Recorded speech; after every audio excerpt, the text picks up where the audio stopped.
Okay guys, so we're heading into our final part now for the actual 3D scene, and after this it will all be post-production. So what we want to do in this part is change our output size to custom, and we're going to go for, on two of the shots, we're going to go for 5,000, 3,000, and I'll show you which two shots they are. So what we want to do next is go into our V-Ray settings, and as you can see our type is progressive. We want to change that to bucket. We don't need a render mask, we don't need to change any of this. Feel free to put this to expert,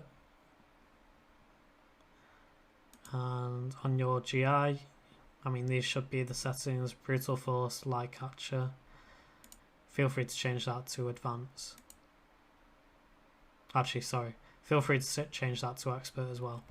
And after those settings are done, you want to head over to your render elements. You want to make sure your V-Ray light mix is in there, and we'll add some other render elements into there.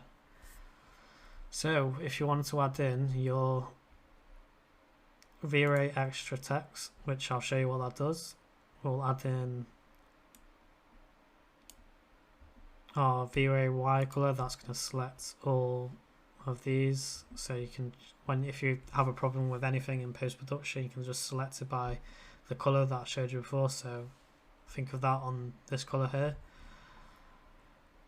We want V-Ray specular, we want V-Ray reflection and refraction. We could take the V-Ray render ID as well, just in case it's a bit different to this one. What else do we want?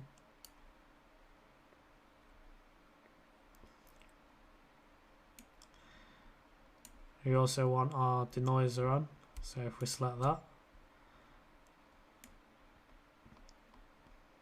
and that should be everything we need for this scene. We don't need anything else. So we want to make sure on each of our maps that we've got our denoiser clicked.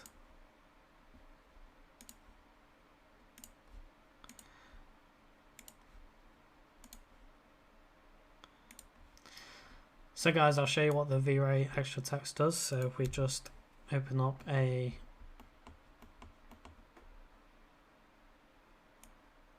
new map and just move away from the other maps, and we want to add in a V-Ray dirt map, and 10 centimeters is what you can usually leave it to. You don't really need to change it. So all we need to do is drag that over to there, press OK, and I'll just show you quickly what this does. So whilst that's running, guys, I can just show you. So if we go into our V-Ray extra map, so as you can see, it's adding in some nice line shadows. So when it comes to post-production, this is basically a layer mask that you'll add over to add some detail to your render, and it also adds a nice touch of like shadow on the wall, basically, if you think of it that way, and also some depth to the wall. And in our other map, which was the wire color, as you can see, our objects are different colors, which is great. And basically what this allows us to do, as I said, if anything is a bit out of shape with color, then in Photoshop we can just select that layer with a selection tool, and just select it and change it to the way we need it. If we need to add more contrast to it, or less contrast, or the actual brightness. So we've got all those options available in post. Now I've just noticed with these lampshades, they're pumping out a nice bit of light, so I'm just going to let this one render quickly. I might just turn it down a bit more, just to give it a bit more of a smoother feel to them. So yeah guys, as you can see, the light's doing really nicely. I'm just going to turn it down a slight bit, just to give it a bit more of a softer touch, just so it's not too overpowering. I don't think it is too overpowering, it's just Just want to give it a bit more of a nicer, cleaner sharpness in this. I don't want it to come out too, sorry, not too sharp basically. So yeah, let's just look at that and we'll go from there.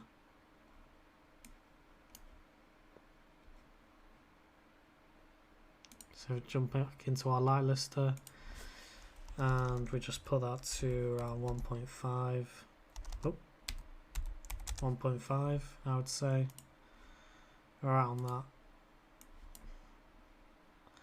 And if we just select that part and just do a quick render. So yeah guys, you can see now that's much softer than it was, really soft. So it's coming out really nice, that. So yeah, that's just what we want. Perfect. Okay, so let's move on to our next part. And our next part is our camera positions. So what I'm going to do, I'm just going to delete these two. And we're going to work with our first camera. So what I want to do is try and get this one a nice straight on shot. So let's just hide everything and select our camera and just try and get it as straight on as possible, which it looks like it is. So I'm just going to call that one front shot.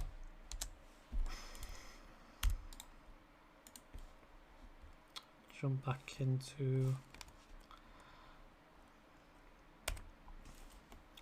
that's actually taking us out of the scene, so we just need to go a bit forward. It's around there, I reckon.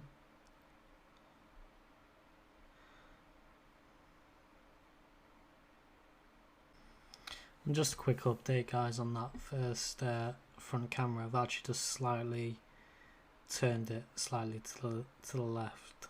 The reason for it is just to hide that leg, and you'll see now. I just go back.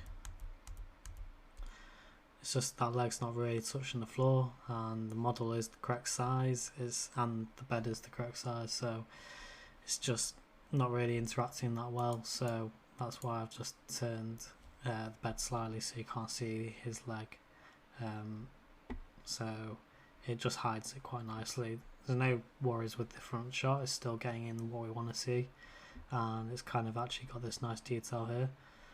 So we'll get on to the rest. For our second shot, we're just going to copy our camera, name that second shot.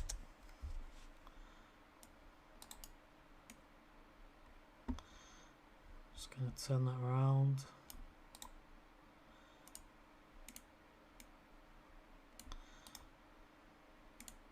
Oh.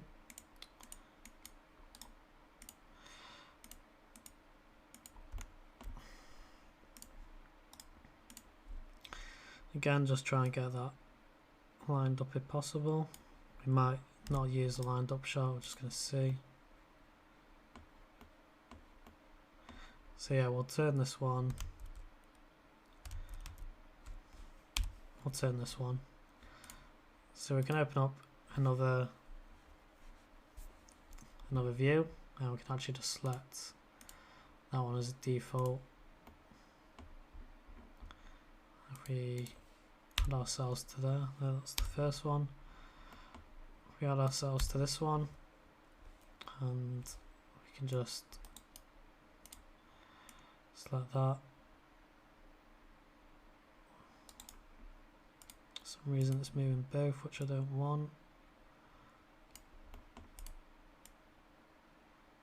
Turn that.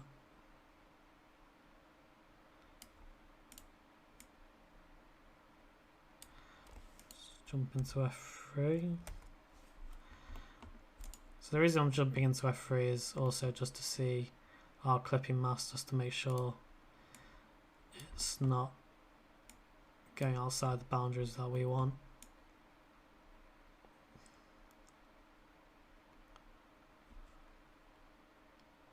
So we can always adjust our clipping.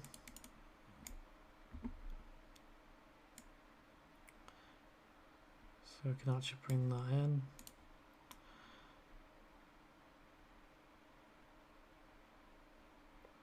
So around there, I reckon. Let's just have a look.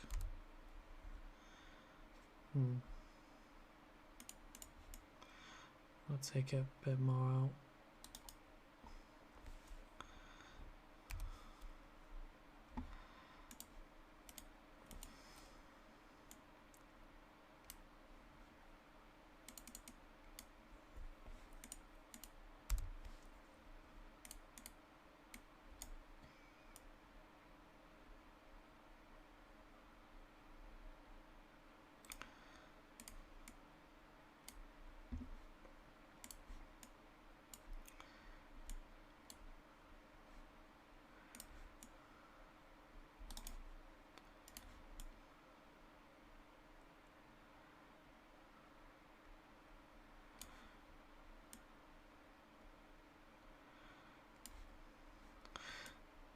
Now guys, this can feel like a game of cat and mouse sometimes when you're trying to get the exact feeling or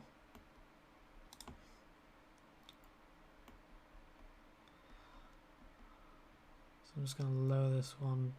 Actually no, keep it there, it's quite nice. So yeah, we'll keep it there. So if you want to try and match that up to the best you can, that'd be great. And then we want to make a third shot as well.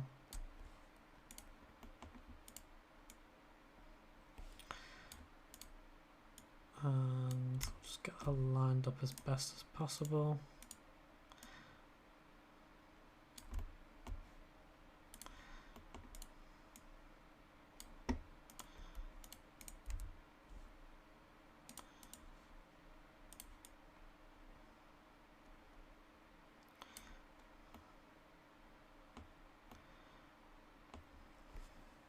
Now with this third shot, we're going to use some different settings, and I'm just going to make sure that's not a reference. So I'm just going to make that unique, so it's not copying, it's not changing any of the other settings, to be honest. So what I'll show you. Hi guys, so you can see my settings here for the third camera shot, which is 4000 by 5000, and we also have our depth of blur enabled and a aperture of 2.5, and that is going to help us with the blur in the background. So if you apply these settings, then that will be great for your third camera. Bit more in, and basically that's focusing on him, and the rest of the stuff in the background will be blurred.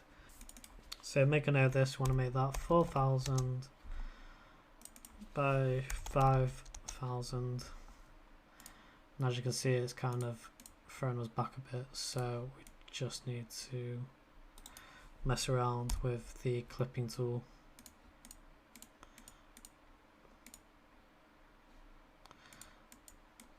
On this one. So if we jump back into our camera and head on down to our clipping tool, and we blitz around there. Just jump back into F3 and make sure he's on focus.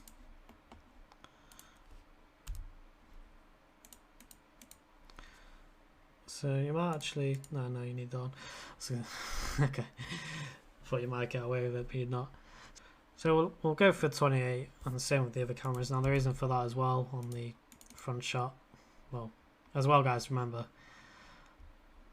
just because it's like that when you go back into your main settings. So if we open up F10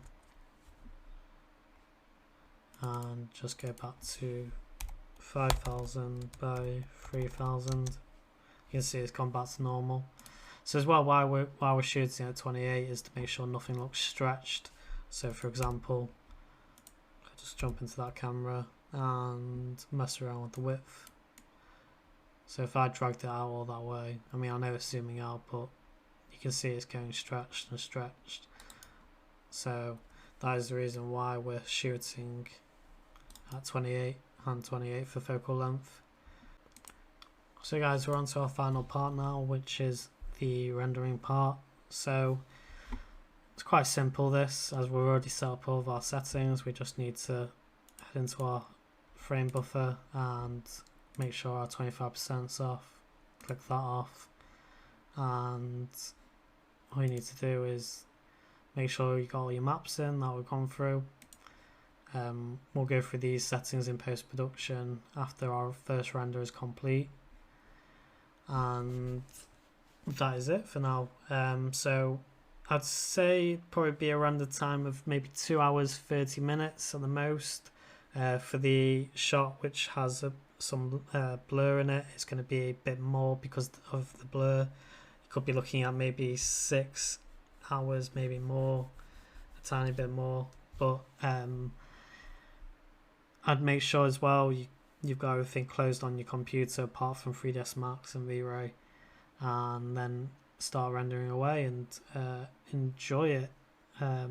If you notice any problems on your render, if anything is happening, any missing maps, just remember, click that relink bitmap, and also make sure everything is textured to the way you want it.